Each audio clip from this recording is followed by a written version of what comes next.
Hello and welcome to LaRosa Reads. I'm Denise LaRosa and this is... Natalie. And this is... Gianna. I was like... And today we are going to be talking about spooky books. Let's do this.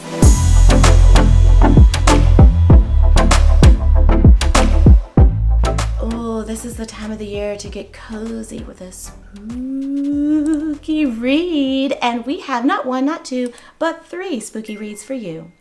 And we are excited to share these with you, and we want to know what your spooky favorite reads are, what you're going to be reading this month that is super spooky. And we also have a little surprise sighting for you. Natalie, would you like to share what our viewers should be looking out for? My mini-me. You should be looking out for my mini-me. Okay, so we're going to be looking for Natalie's mini-me, an OMG doll. Okay, so when you spot it, let us know in the comments what time in our video you spotted Natalie's mini-me. So we have 3 spooky reads to share. We will start with Natalie's spooky read. So I have all 3 of our spooky reads here that we're hoping to get to in the month of October. Gimme. What's your spooky read? The Incredibly Dead Pets of Dexter. Ooh, flip this baby over. The Incredibly Dead Pets of Dexter. Okay. Natalie, what the heck is going on in this book?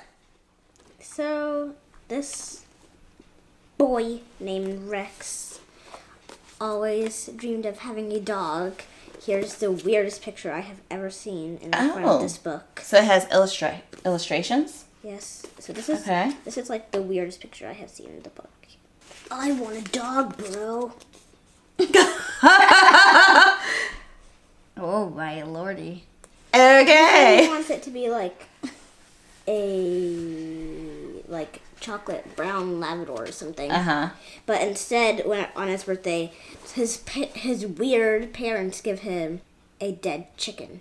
That's alive for a starter pet. And they're like, isn't it so sweet? What? And he tells his friends about this, and his friends come over, and the pets are being much nicer to his friends rather than him. So let me get this straight. The parents didn't give him a dead chicken. The chicken was alive, but then died. No, the chicken just came like that. The chicken came dead? But alive at the same time. And whenever he invited his friends over, the chicken started spending more time with his friend and being more kind to his friend and being more an actual pet around his friend. And that's what Rex said that the pet was scary and weird, but now his friend doesn't believe that. And also, when they first got an actual pet, before this whole chicken thing going on, when they actually got a pet, it was a fish named Gilbert. Oh. Wow. And the person at the aquarium said to put it in water immediately, and they didn't have any other place to put water in but the toilet. Oh. And the dad accidentally flushed it down. Oh my. Incredibly dead, incredibly funny. And Rex also said that there's no other real true pet.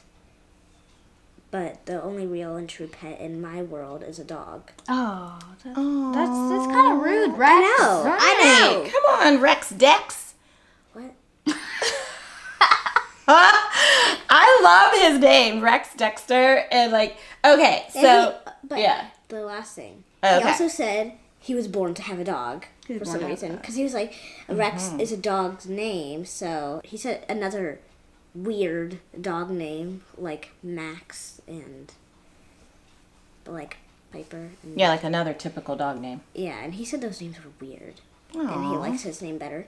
Oh, interesting. Rex wow. is very critical. I don't like you, man.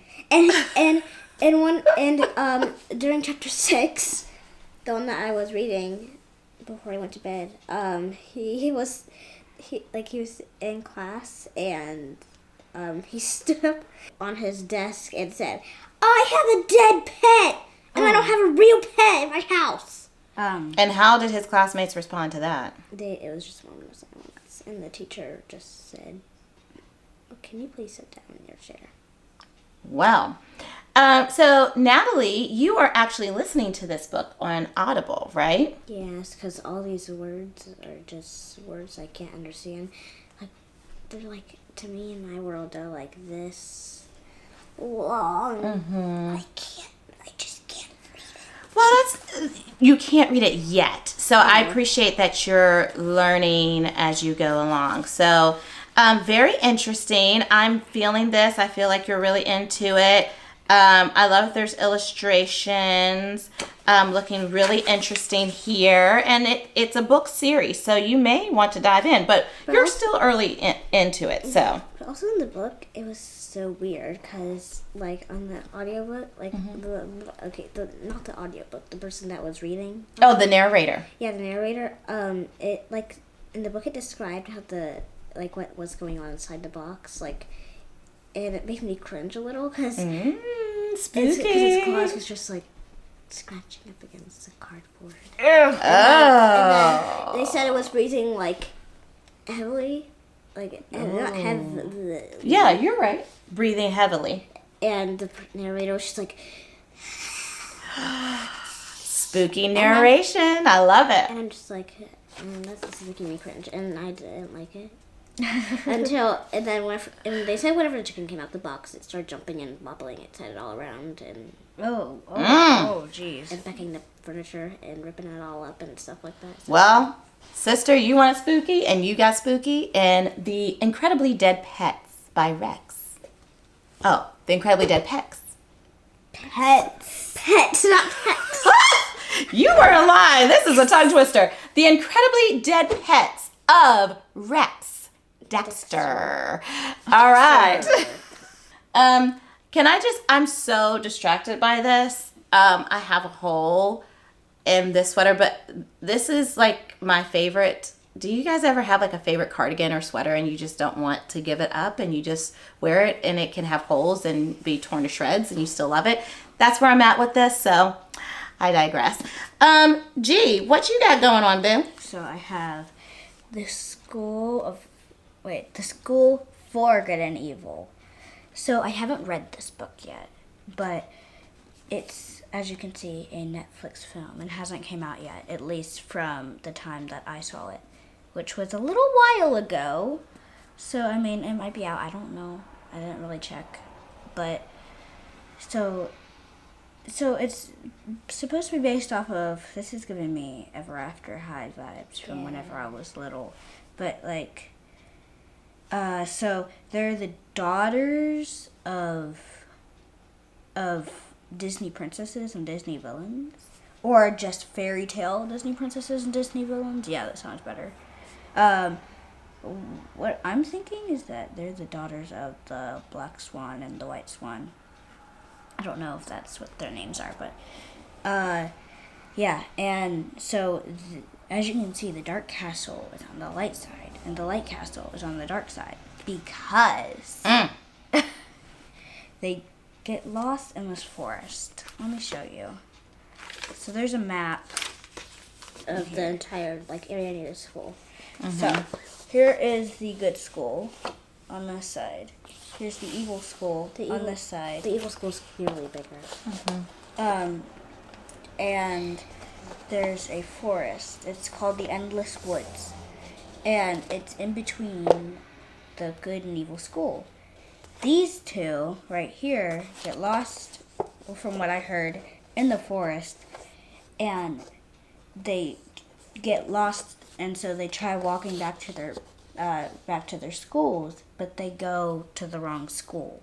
So, and they've been prepping all their lives to get, like, to be good and to be evil, and now everything is, like, the tables are turning, everything is getting out of control, and it's all twisting around and all that stuff. Very interesting. And what a chunker you have here, Yeah. little Miss G. How do you feel about that? I mean, some people say that if you're really into the book, the chunker will not be that chunky. That's right. That's exactly what I was going to say, Boo. If you're really into it, you're feeling it. And yeah, typically I would recommend that you read the book, then watch the movie. But knowing you and your love for film, you may want to watch the movie first, because there are, in fantasy novels, this is a fantasy novel, the vocabulary and anything like spooky, fantasy, all of that, that's why, Natalie, sometimes the vocabulary can be a little challenging with those proper nouns and like new worlds, like world building and all of that. And so it may be more helpful to you. You may find this to be a more enjoyable read if you watch the film first and get a true sense of what's going on, and those names and, you know, all of that good stuff. Like, I might not even have to watch the entire film. Like, I might just watch like the beginning and then read the beginning of the book, and then maybe like read the book to a certain part and then watch the film. Okay. And then like the film might end on a cliffhanger, and then I'm like, well, let me read past the cliffhanger to see what's going on. Yes. So. And it looks like it's going to be a part of a series, or it is a part of a series, because we have the numero uno there on the front. So, kudos to you. Yay! Last but not least, I would like to share with all of you my most highly anticipated spooky read, and it is The Thursday Murder Club. I cannot wait. And this book by Richard Osman is a series, and the sequel has already come out. It's called The Bullet That Missed. So, I am super excited. I'm going to read the synopsis, you guys. It says the following. In a peaceful retirement village, 4 unlikely friends meet weekly in the Jigsaw Room to discuss unsolved crimes. Together, they call themselves the Thursday Murder Club. When a local developer is found dead with a mysterious photograph left next to the body, the friends suddenly find themselves in the middle of their first live case. They might be senior citizens, but they are cleverer than most. As the bodies begin to pile up, can our unorthodox but brilliant gang catch the killer before it's too late? So I was totally wrong. I thought this was going to be like Sophia from the Golden Girls, where she was at that nursing home. And I'm trying to remember. I'm so fuzzy on my Golden Girls like knowledge, which is weird because I'm obsessed with the Golden Girls. But Shady Pines, that's it. And for the last time, Shady Pines is a very reputable rest home. I'm telling you, Dorothy, they used to pre-sell our bodies to medical schools. That was the big joke. How would you like to go to college? Sophia was not happy that Dorothy put her in the nursing home Shady Pines, and there was a mysterious fire or some kind of incident. And needless to say, Sophia gets kicked out, and that's how she ends up living with the ladies, Rose, Dorothy, and Blanche. And so I thought the Thursday Murder Club was going to be like the senior citizens at this retirement village, like murdering somebody, but they're actually helping to solve a murder. Nonetheless, I think it's going to be hilarious. I love this generation, this demographic, this age group of folks. So I think it's just going to be the gift that keeps on giving with a little bit of murder mystery. I'm here for it. Girls, do you think I'm going to like it? Yeah. Yes. Now I have a question. Yes. Is this one of those Penguin reads or something? Yes, that's the publishing company. It is a Penguins book. Oh, yeah. Yeah, I'm glad you noticed that. Wait, didn't you self-publish yours? I self-published my books. I sure did. Okay. All right, so there you have it, friends. Our spooky reads. What spooky reads are you diving into? Let us know by hopping over to the comments below. And until next time, happy reading. Bye. Bye.